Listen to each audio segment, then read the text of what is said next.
الحمد لله رب العالمين والصلاة والسلام على خير خلقه محمد وآله وصحبه أجمعين اما بعد۔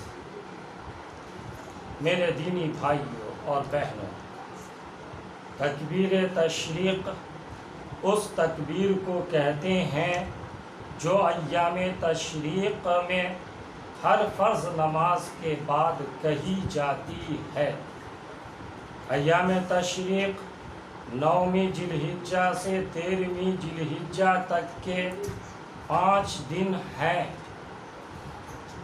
پس 9ویں ذی الحجہ کے دن کی نماز فجر کے بعد سے 13ویں ذی الحجہ کی نماز عصر تک ہر فرض نماز کے بعد تکبیر تشریق ایک بار کہنا واجب ہے۔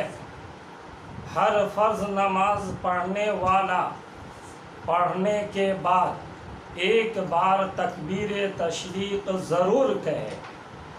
مردوں کو یہ تکبیر بلند آواز سے کہنا چاہیے اور عورتوں کو آہستہ آواز سے۔ تکبیر تشریق یوں ہے: اللہ اکبر اللہ اکبر، لا الہ الا اللہ، واللہ اکبر اللہ اکبر وللہ الحمد۔ یہی تکبیر عیدین کی نماز کے لیے جاتے وقت راستے میں کہنی چاہیے۔ عید الفطر میں آہستہ آواز سے اور عید الاضحیٰ میں کچھ بلند آواز سے۔ اللہ تعالی ہم سب کو اپنی مرضیات کے مطابق زندگی گزارنے کی توفیق عطا فرمائے، آمین یا رب العالمین۔ وآخر دعوانا الحمد للہ رب العالمین۔